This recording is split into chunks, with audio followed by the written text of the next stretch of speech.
예, 안녕하십니까.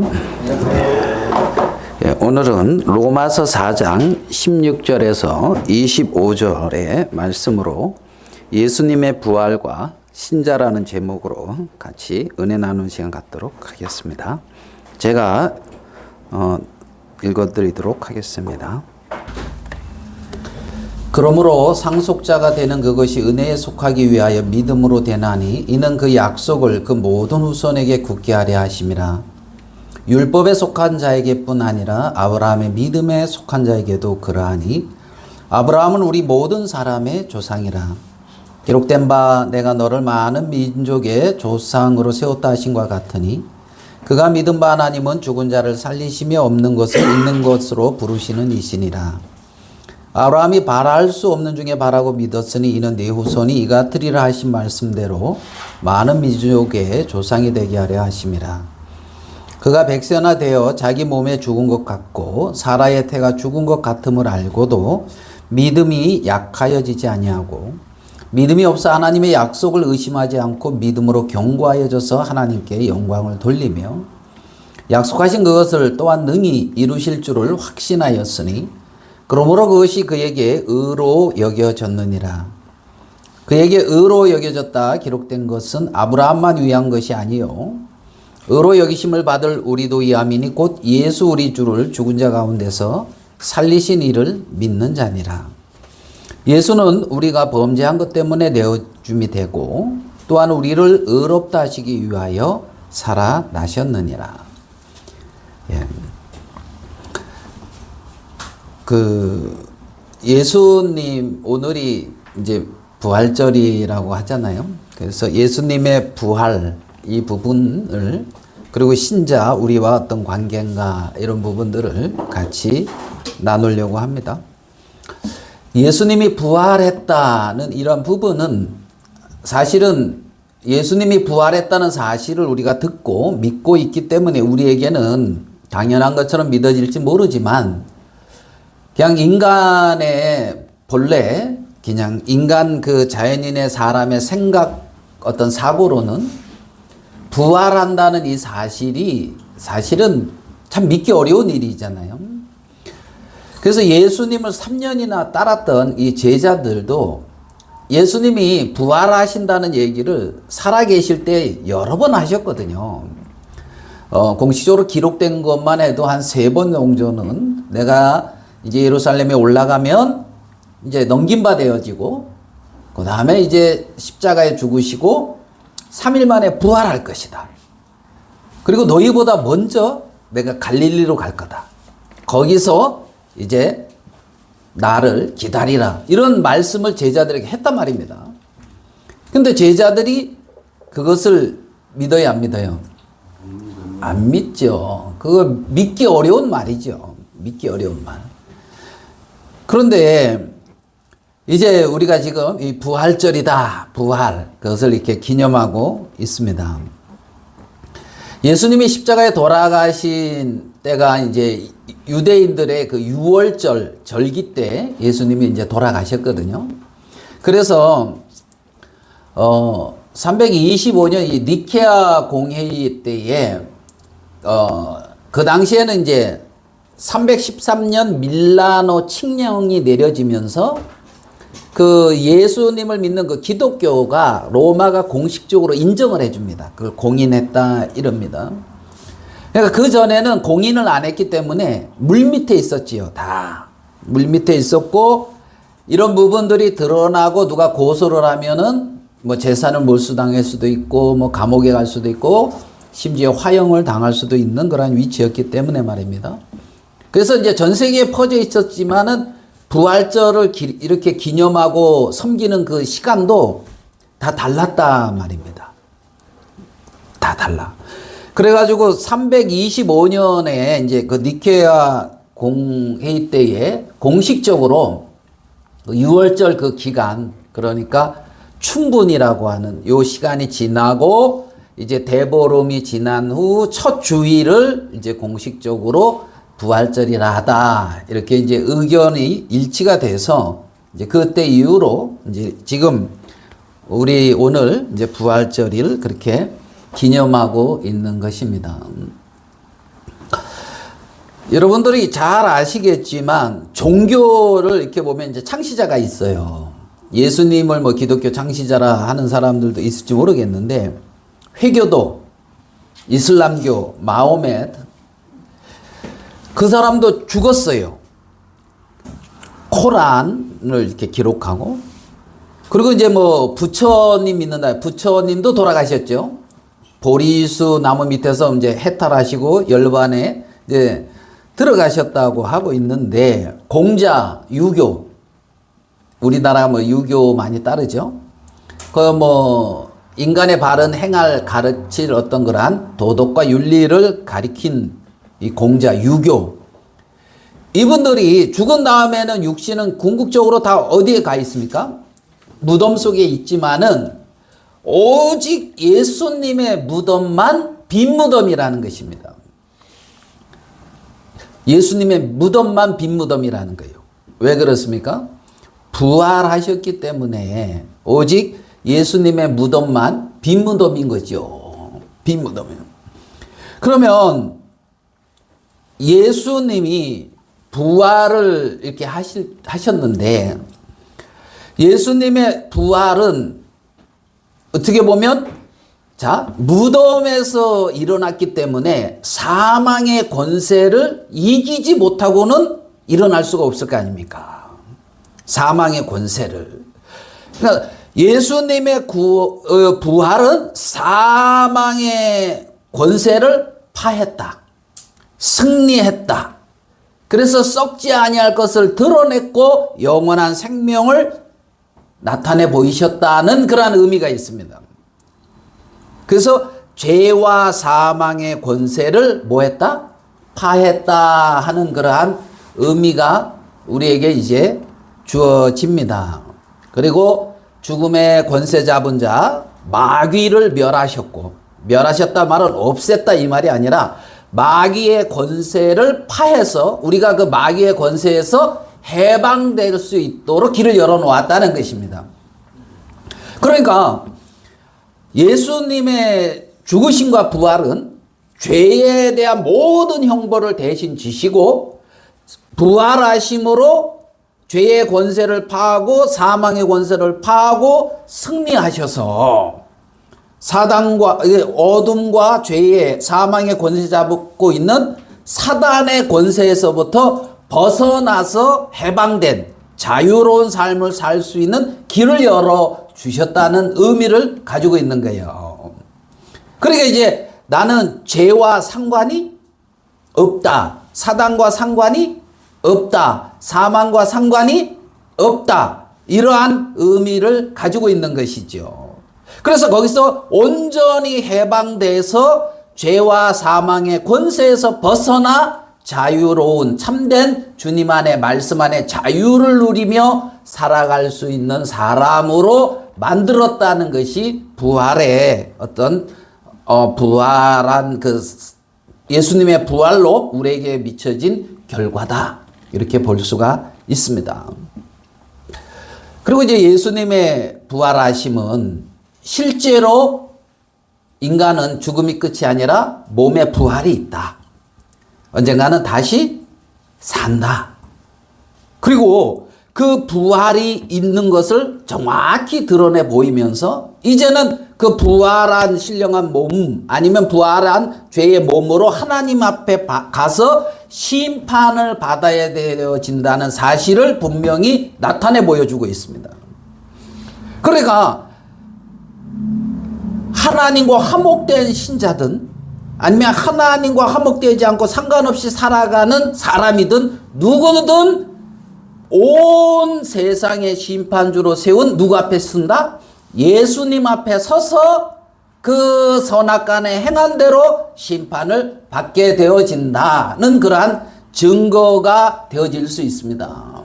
그래서 예수님이 이렇게 부활했으니 너희들도 언젠가는 부활하고 부활의 첫 열매신 또 온 세상의 주관자이고 심판하신 하나님 앞에 선다는 사실을 분명히 나타내 보여 주었다는 것이죠. 그래서 이제 누구든지 누구한테 쓴다? 하나님 앞에 서게 되어져 있다. 그러면 하나님 앞에 누구든지 쓴다면 하나님을 의식하고 살아야 되는 게 정상이잖아요. 내가 하나님 앞에 설 것을 생각해 본 그 지혜가 조금이라도 있다면 하나님을 의식하고 살게 되어집니다. 다음으로는 하나님의 어떤 주권적인, 그래서 예수님의 부활을 증거하는 이 제자들이 한 말이 사도행전 2장 36절의 말씀에 보면, 너희가 십자가에 못 박힌 예수를 하나님이 주와 그리스도가 되게 하셨다, 이렇게 증거하거든요. 너희들이 십자가에 못 박히신 예수가 누구다? 주다는 거예요. 주. 어떻게 보면은 너희들의 참된 주인이다. 여호와 하나님이다. 그것을 나타내 보여준다는 것입니다. 주와 그리스도가 되게 하셨고, 결국은 산자와 죽은 자의 참된 주인이자 심판주다는 것을 담고 있습니다. 이것을 조금 살펴보겠습니다. 디모데후서 1장 10절입니다. 이제는 우리 구주 그리스도 예수의 나타나심으로 말미암아 나타났으니 그는 뭘 패하시고? 복음으로서 생명과 썩지 아니할 것을 드러내셨다. 사도행전 22장 24절에 하나님께서 그를 사망의 고통에서 어떻게 해요? 풀어 살리셨다. 자, 사망의 고통에서 누가 풀어서 살렸다고요? 하나님이 풀어서 살렸다는 거예요. 그러니까 예수님이 사망의 고통에서 부활하시는 그 능력은 하나님에게 있다는 것입니다. 하나님이 풀어서 살렸다. 이는 그가 사망에 매여 있을 수 없었습니다. 그래서 사망에 매여 있지 아니하고 생명과 썩지 아니할 것을 드러낸, 풀어 살렸다, 이렇게 말씀하고 있습니다. 히브리서 2장 14절에 자녀들은 혈과 육에 속하였음에, 우리가 혈과 육체를 입고 있다는 것입니다. 예수님도 또한 같은 모양으로 혈과 육을 함께 지니심은 죽음을 통하여 죽음의 세력 잡은 자 누구를 멸하며? 마귀를 멸한다. 마귀를 멸한다, 이 말은 마귀의 권세를 멸한다는 것입니다. 그러니까 지금 마귀와 나랑 상관이 있다 없다? 없는. 그러니까 마귀가 더 이상 나한테 소유권이나 나한테 무엇을 주장할 수 없게 했다는 거예요. 멸했다, 이 말은. 멸했다. 마귀, 어떻게 보면 예수님이 승리했다. 우리가 1945년에 일제에서 딱 해방됐잖아요. 승리했잖아요. 더 이상 일제의 그 영향권 안에 있어요? 벗어났어요? 벗어났지요. 일제의 영향권 안에 벗어났는데 여전히 일제의 영향권 안에서 종노릇하고 있다면 얼마나 불쌍한 겁니까? 그와 동일하게 우리는 그렇게 마귀의 권세에서 벗어났고 한평생 죽기를 무서함으로 종노릇하는 모든 자를 놓아주려 하심이니, 이는 확실히 천사들을 붙들어 주려 하심이 아니요 오직 누구를 붙들어 주려 한다? 아브라함의 후손. 아브라함의 후손, 언약 자손, 하나님의 뜻 안에 있는 자들, 이렇게 이제 우리가 표현을 할 수가 있습니다. 그래서 사망의 권세, 죄와 마귀의 권세, 이 모든 아담 안에서 모든 인생들은 죄 아래 갇혀 있었거든요. 그 십자가와 부활이라는 그 사건을 통하여 완전히 변화됐다는 거죠. 영역이 완전히 바뀌었다는 것입니다. 그래서 마귀의 권세에서 해방되어 영원한 생명을 누리는 누구의 후손이다? 아브라함의 후손이 되어졌다. 아브라함의 후손. 그래서 부활은 우리를 묶고 있는 사망의 사슬을 끊어낸 아주 우주적인 그러한 해방 사건이다. 사망의 권세에서 우리를 그렇게 벗어나게 했다는 것입니다. 굉장히 놀라운 거죠. 굉장히 놀라운 거를 우리가 굉장히 놀랍게 듣고 있지 않아요. 저번 주엔가 우리 형제님 한 분이 옷을 싸게 사 입었다고 이렇게 와서 옷을 자랑을 이렇게 했는데 바로 마음이 끌리더라고요. 코트가 있는데 30몇만 원? 40몇만 원짜리를 10,000원에 판대요. 그럼 가야 돼요, 안 가야 돼요? 네? 그래가지고 제가 안 갔습니까? 같이. 가가지고 진짜 코트를 10,000원에 파는데 안 맞아요, 저한테. 아, 작아요. 아깝죠. 김종수 형제 생각이 나더라고. 나보다 말랐으니까 맞을라나? 근데 언뜻 생각해보니까 이 비슷한 거 입고 왔던 기억이 나더라고. 이와 비슷한 것을. 그래가지고 아닌 것 같고. 그래서 제가 다른 거 없습니까? 더 달락하니까 다 나갔다 하고 2개를 더 꺼내오더라고요. 그래서 3개를 이렇게 딱 꺼내놨는데 그걸 나중에 어느 형제님이 와서 보시고 그거 3개뿐이 없더라 하더라고요. 그거 제가 꺼내놓게 해서 꺼내놓은 거거든요. 그래가지고 그러면 이게 기쁜 소식, 그러니까 이제 알립니까 안 알립니까? 알리죠. 그래서 오늘 예배 마치고도 또 원명 형제님이 갈 예정인 것 같더라고 이렇게 보니까. 네. 전도가 잘 됩니까 안 됩니까? 예? 기쁜 소식은 알려야 된다. 그러면 32만 원짜리를 10,000원에 판다 그러니까 솔깃하고 이렇게 눈이 초록초록한데 사망의 권세를 이기고 있잖아요. 마귀의 권세에서 또 해방시켰다 그러니까 이렇게 아까처럼 똘망똘망하지가 않더라고요. 그게 뭐 어쨌다고 막 이런 눈치로 이렇게 제가 그렇게 느껴지는데 그 이유는 잘 모르겠습니다. 그러니까 30만 원짜리 10,000원에 판다. 20몇만 원짜리 양복, 잠바 그런 거 있잖아요. 뭐 49,000원에 판다. 이것도 기쁜 소식이지만 그거보다 더 기쁜 소식은 예수님의 부활이라는 것입니다. 영원한 생명이 드러난 썩지 아니할 그 영원한 생명이 영원한 것이 드러났다는 이 사실, 평생 죄에 매여서 육체의 욕망과 이생의 자랑과 육체의 욕심을 따라서 평생에 그렇게 살다가 영원한 사단을 따라서 불못의 멸망의 형벌을 받아야 될 인생들에게 예수 그리스도의 십자가의 죽으심과 부활하심으로 말미암아 이제는 영원한 생명이 드러났고 사단의 권세에서 너희들은 해방되었다 하는 이 소식은 누구에게든지 알려야 될 소식이라는 것입니다. 이거보다 더 귀하고 더 소망스러운 소식이 어디 있습니까? 옷 사러 가지 말고 이 소식 알리러 가세요.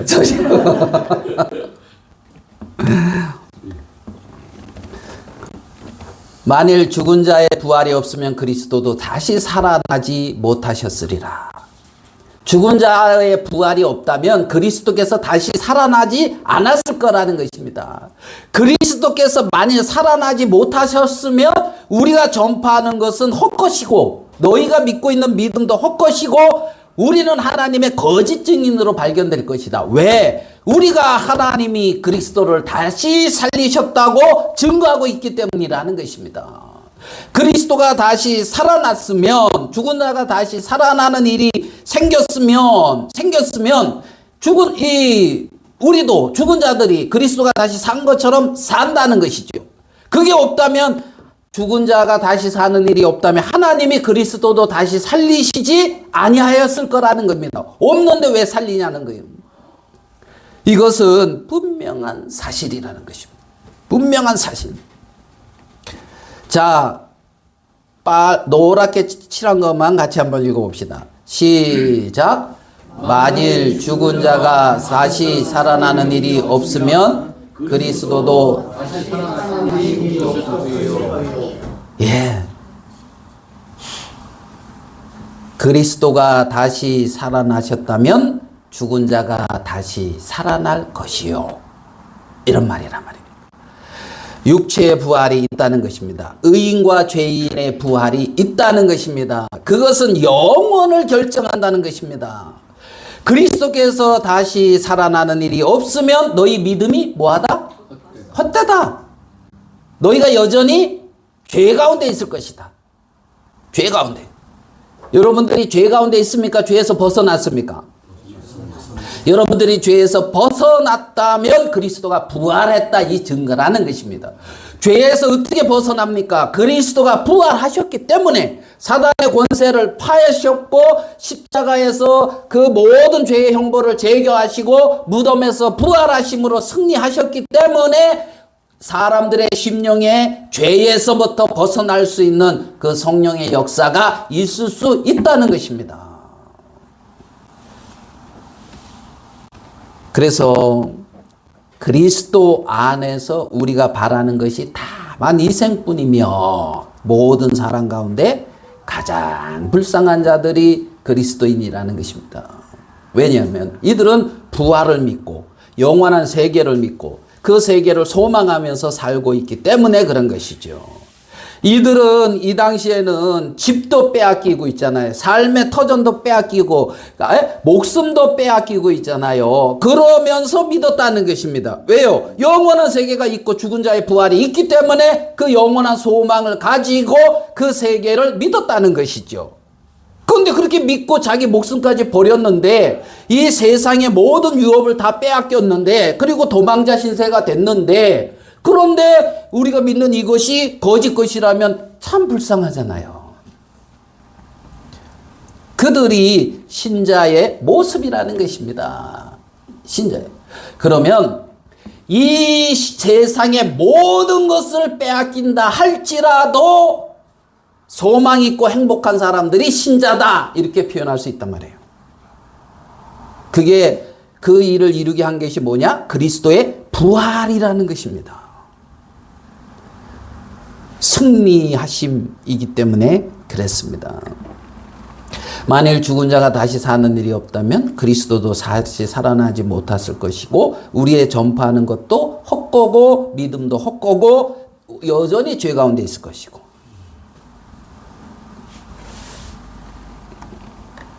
자, 사도행전 2장 36절 말씀입니다. 같이 한번 읽어보겠습니다.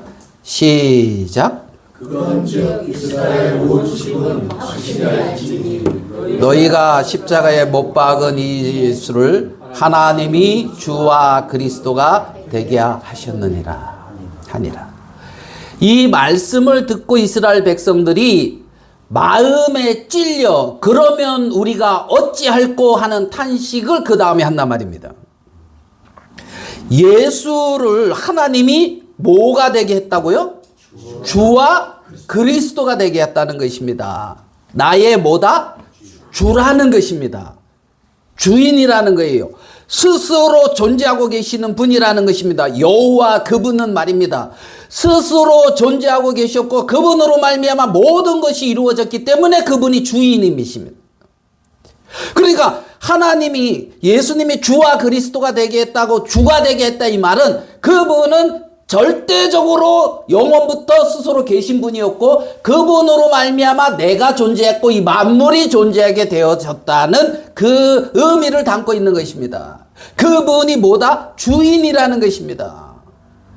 내 인생의 참된 주인이요 내 가정의 주인이요 이 만물의 주인이요 온 우주의 주인이요 모든 것의 주인이라는 것입니다. 창조주요 주와 그리스도가 되게. 그리스도는 이제 뭐예요? 기름 부음 받은 자, 구원자, 왕이시요 선지자요 아니면은 제사장이요. 기름 부음 받은 그 직분을 구속의 그 일을 다 이루신 거죠. 그러면 내가 그런 분을 지금 대적하고 십자가에 못 박았다 하니 그러면 우리가 어찌할꼬 하면서 마음에 찔려 고통하고 괴로워했단 말입니다. 여러분, 우리의 마음 속에 내가 나의 참된 인생의 주인이요 모든 것인 주관자인 그분을 멸시하고 무시함으로 마음에 고통하고 찔리고 괴로워해 본 적이 있습니까? 거기에서 참된 회개가 일어나는 것이라는 것입니다. 내 인생의 참된 주인이요 모든 만물의 주인이 당신이십니다. 그런데 당신과 상관없이 내가 주인 되어서 내 멋대로 살았네요.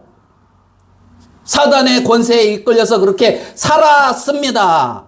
그러한 내 인생의 처절한 모습을 밝히 보면서 이 말씀 앞에 고통하고 괴로워하면서 회개가 일어나는 것이라는 것입니다.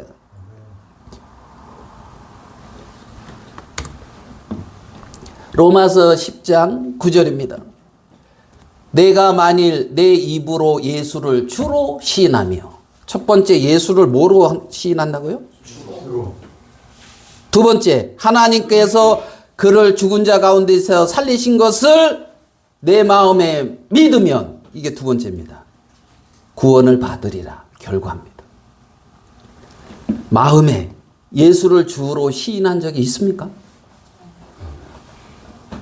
예수님 당신은 나의 주인입니다. 그 고백이 있습니까?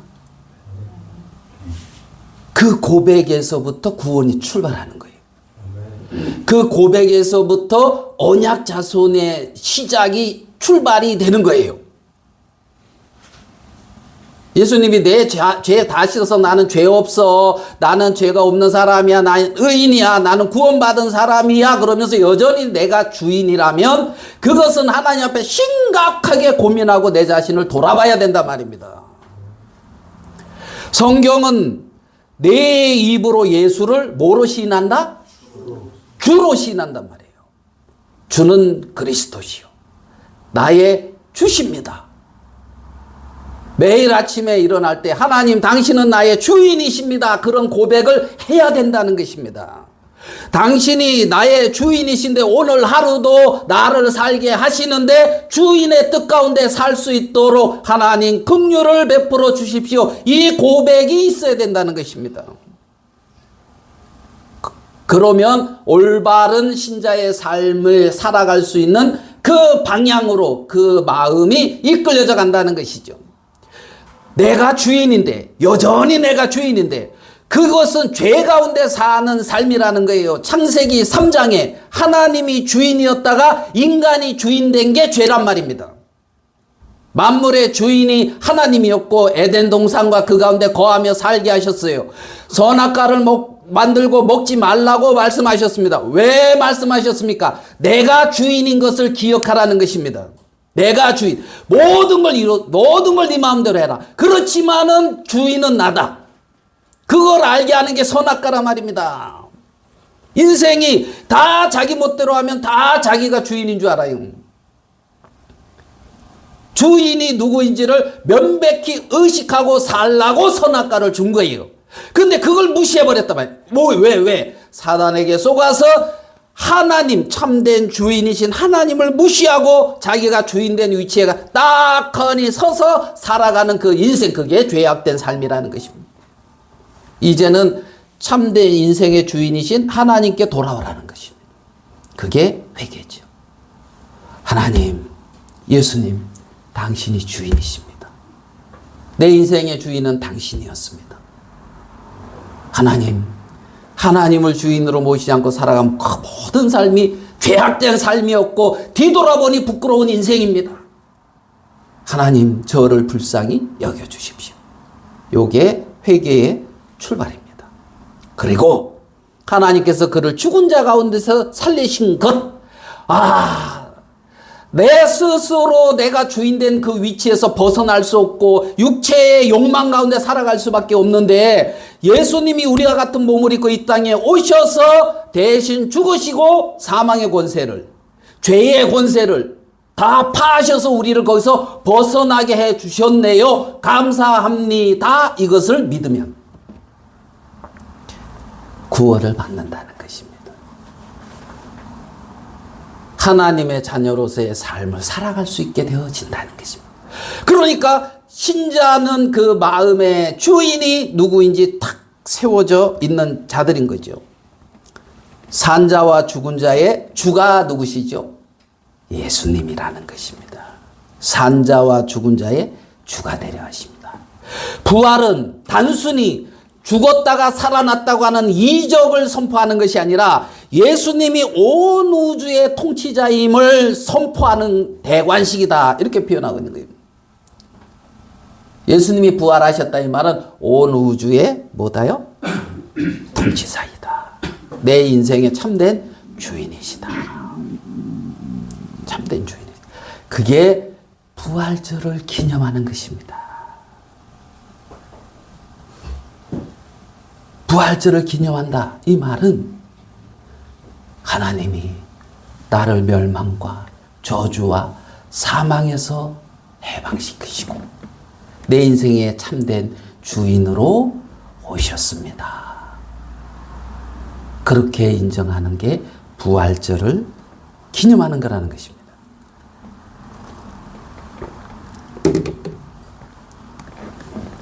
로마서 14장 8절에서 10절은 이렇게 말합니다. 우리가 살아도 주를 위하여 살고 죽어도 주를 위하여 죽나니. 아멘. 살아도 누구를 위하여 살고? 이 주가 누굽니까? 주인이란 말입니다. 나의 주. 마음에 주가 세워진 사람은 그 주를 위하여 사는 거예요. 마음에 자기가 세워진 사람은 자기를 위하여 사는 거예요. 우리가 살아도 주를 위하여 살고 죽어도 주를 위하여 죽나니 그러므로 사나 죽으나 우리가 주의 것이로다. 주의 것이라는 이를 위하여 그리스도께서 죽었다가 다시 살아나셨으니 이를 위하여 그리스도께서 죽었다가 다시 살아나셨다는 거예요. 부활하셨다는 거예요. 이를 위하여 사나 죽으나 우리가 주의 것을 되게 하기 위하여 그리스도께서 죽으셨다가 다시 살아나셨다는 것입니다.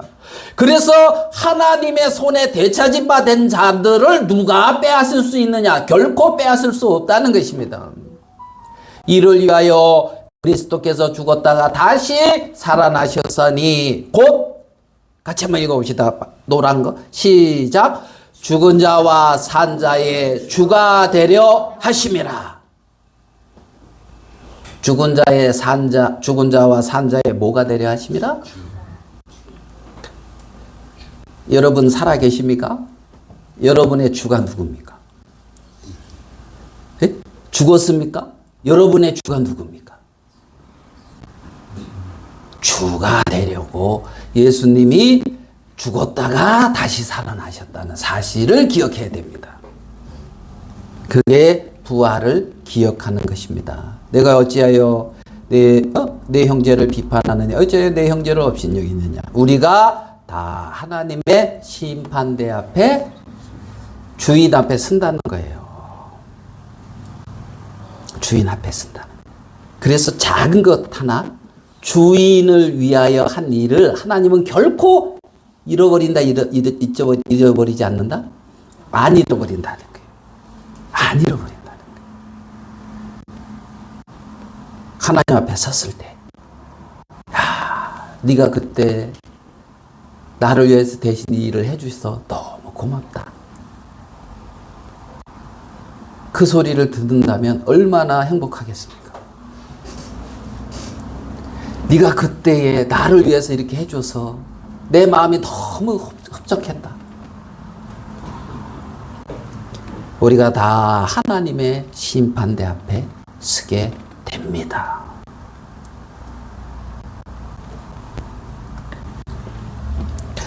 본문의 말씀으로 아브라함의 후손이 된다 이랬는데 그 부분을 같이 생각해 봅시다. 그러므로 상속자가 되는 그것이 은혜에 속하기 위하여 뭐로 된다? 믿음으로 된다. 상속자가 되는 것은 믿음으로 되는 것입니다. 믿음, 하나님의 은혜에 속하기 위하여 믿음으로 되는 거예요.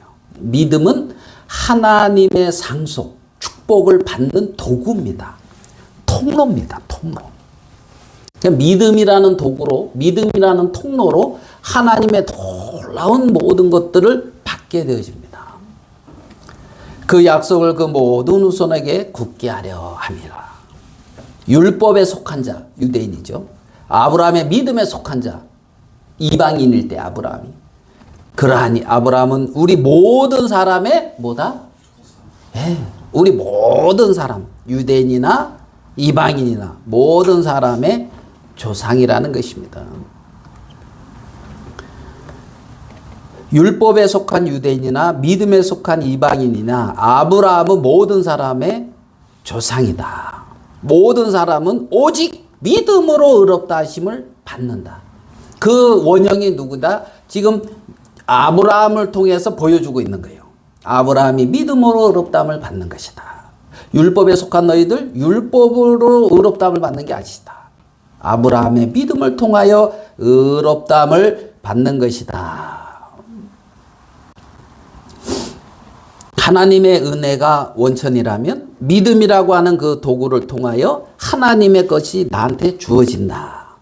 그래서 오직 하나님의 은혜를 받아들이는 믿음은 통로와 같은 거예요. 빈손. 그래서 개혁자들은 믿음의 은사를 갖다가 텅 빈 은사다 이렇게도 표현을 했어요. 믿음의 은사는. 왜냐하면 이게 받는 하나님의 것을 이렇게 받아들이는 통로다.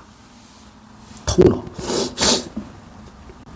아브라함은 하나님의 약속을 의심하지 않고 믿음으로 그 영광을 하나님에게 돌립니다. 믿음은 그 자체가 공로가 아니고 그냥 통로입니다. 통로. 하나님이 자 기록된 바 내가 너를 많은 민족의 조상으로 세웠다 하신 것 같으니 그가 믿은 바 하나님은 죽은 자를 살리시며 없는 것을 있는 것처럼 부르시느니라. 죽은 자를 살렸다. 아브라함이 자기가 이때가 어디냐면 100세거든요. 100세 때, 90대. 그러니까 15세 때도 믿었어요. 15세 때도 믿었는데 창세기 15장. 15세 때가 아니라 창세기 15장 6세 이후죠. 갑자기 헷갈리네요. 창세기 15장에 믿고 창세기 16장에 하갈을 취하죠. 네, 그리고 그러니까 85세 전에 믿었던, 그때는 누구에게 소망을 뒀냐면 엘리에셀에게 소망을 둡니다. 아브라함이 엘리에셀. 그 다음에 그 하갈을 통해서 자식을 낳았을 때는 누구에게 소망을 두냐면 이스마엘에게 소망을 둡니다. 아브라함이 하나님의 약속은 믿었어요, 안 믿었어요? 믿었습니다. 믿었지만은 지금 마음에 소망 두고 있는 대상이 하나님과 다릅니다. 인간의 가능성 안에서 소망을 두고 있어요. 약속을 믿는데. 그러니까 하나님은 그렇게 연약한 믿음이지만 그 믿음을 뭐로 여겼다? 의로 여겼어요. 창세기 15장에. 여전히 연약한 믿음이지만. 그러면 연약한 믿음에서 온전한 믿음으로 나아가야죠. 여전히 연약한 믿음에 머물러서 내 상속자는 그냥 엘리에셀입니다. 그러고 있으면 안 되는 거잖아요. 연약한 믿음에서 온전한 믿음으로.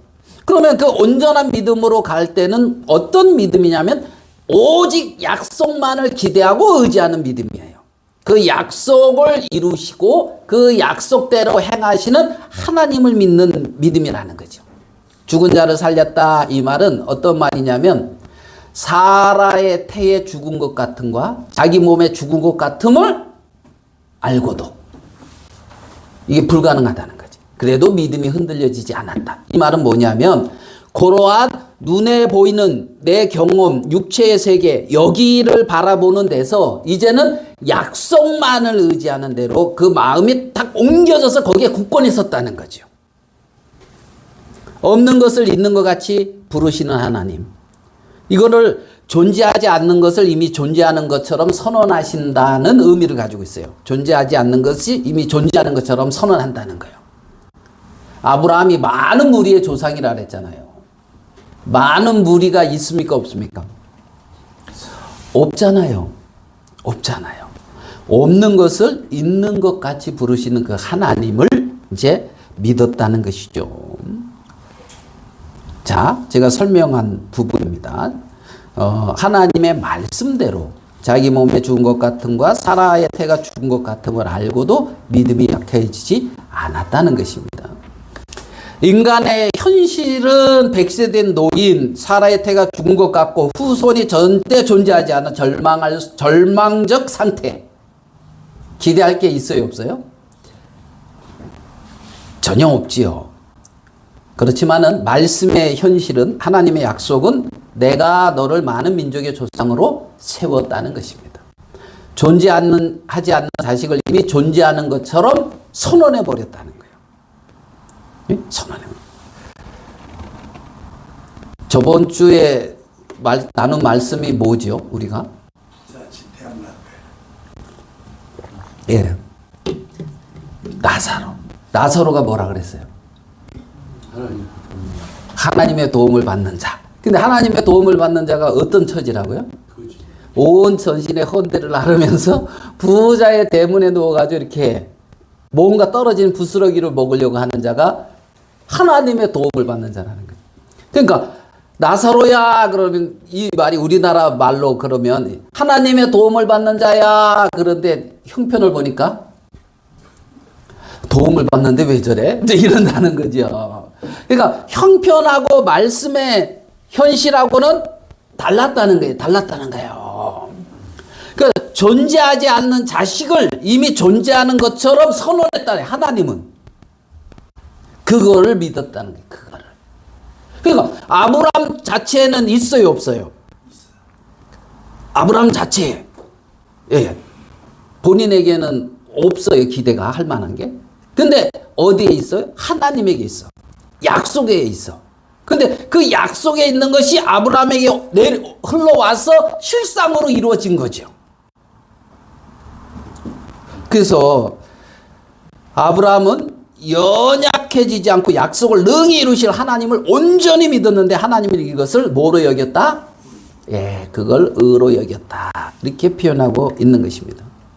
그래서 약속하신 그것을 하나님이 능히 이루실 것이다. 이거를 믿으죠. 그것을 그에게 의로 여겼다. 자, 그러면 사라의 죽은 태에서 생명을 부르신 기적, 이런 어떤 아브라함의 모습이 있습니다. 자, 그러면 예수의 죽은 무덤에서 생명을 부르시는 기적, 이거는 뭐예요? 부활. 그러니까 같이 죽은 자를 살리시는 일을 믿었다. 아브라함이 그걸 믿었다 그랬죠.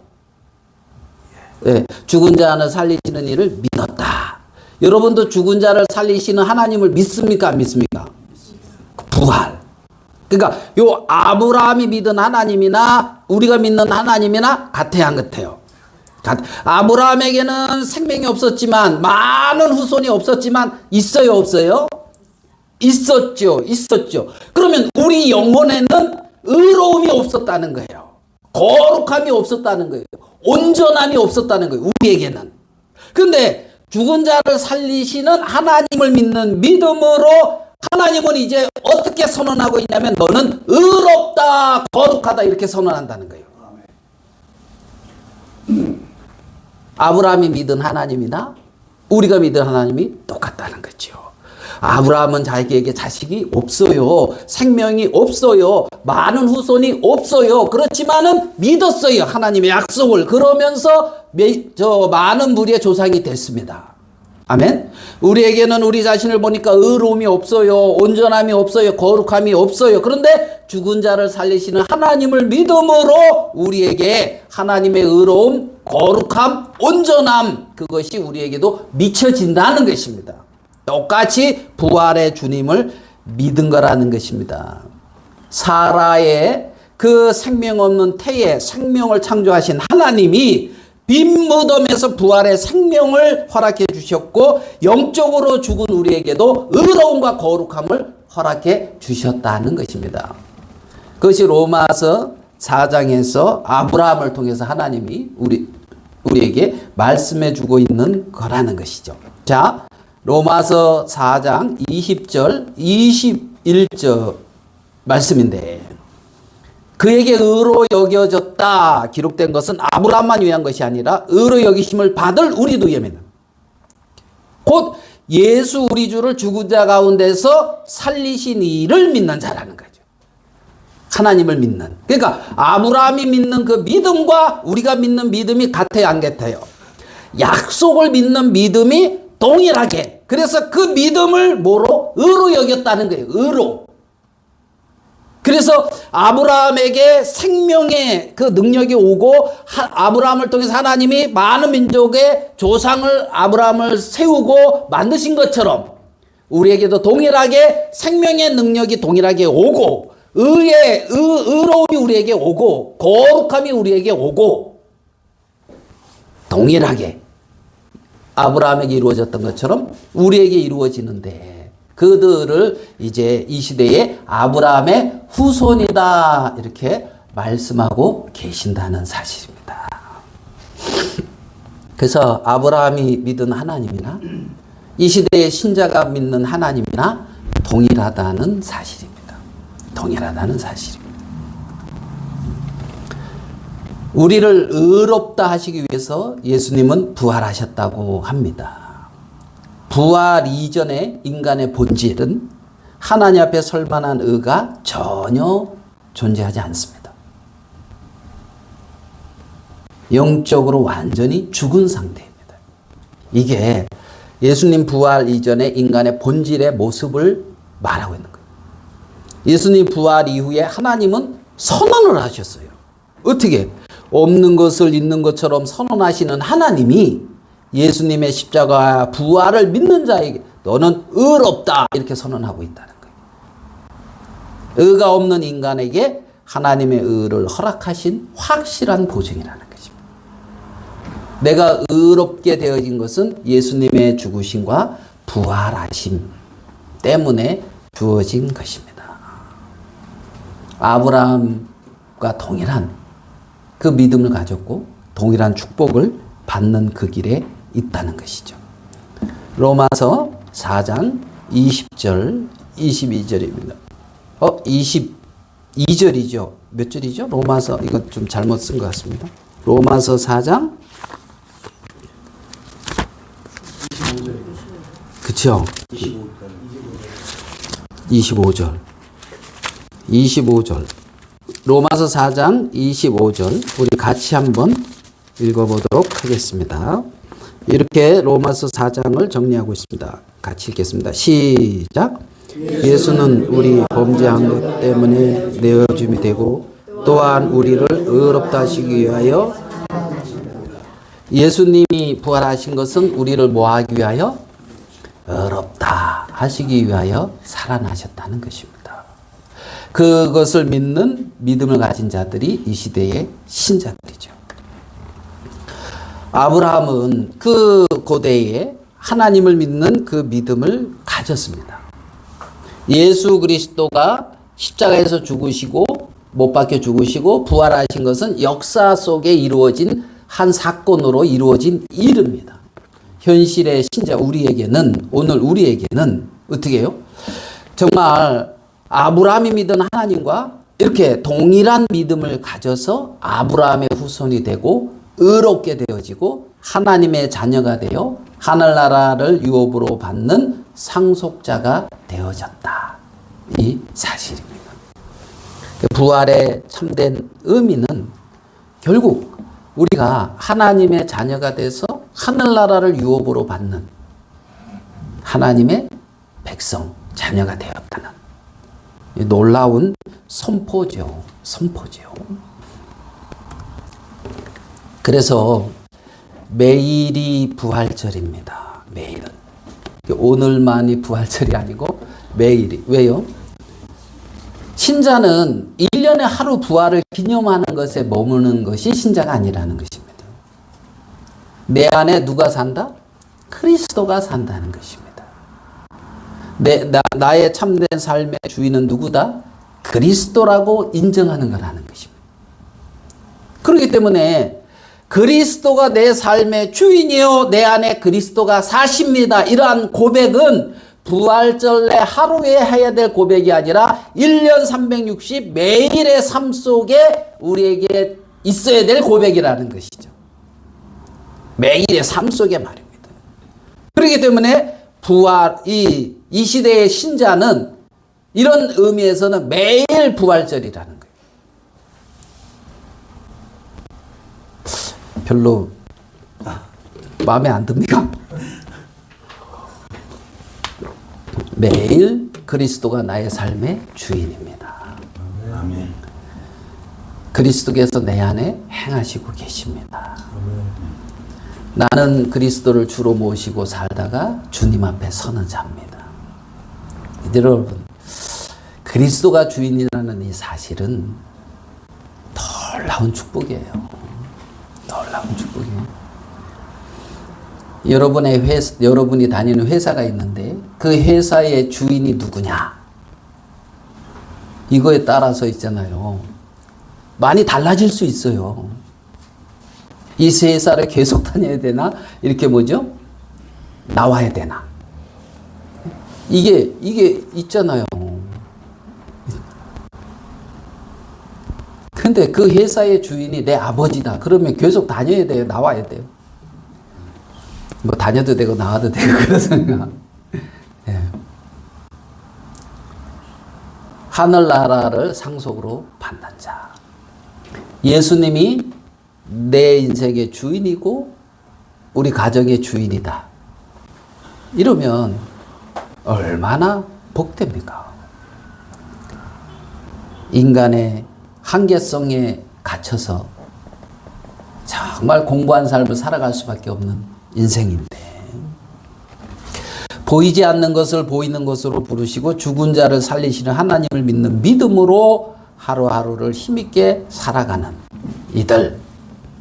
그러니까 오늘도 내 인생의 주인은 당신입니다 고백하고, 보이지 않는 세계를 보는 것처럼 믿음으로 고백하고 나가는 자. 여러분의 생애의 고백은 무슨 고백으로 이어지고 있습니까? 그거를 돌아봐야 되는 거죠. 부활절을 기념해서 말입니다. 부활의 언약과 생명을 가진 자로서 늘 새롭게 부활의 능력을 경험하는 삶. 그것이 참된 신자의 길입니다. 예수 그리스도는 우리의 참 주인이십니다. 우리의 주인이 되시기 위하여 십자가에 못 박혀 돌아가시고 부활하셨다는 사실을 기억해야 되는 것이죠. 그것이 부활절의 참된 의미다.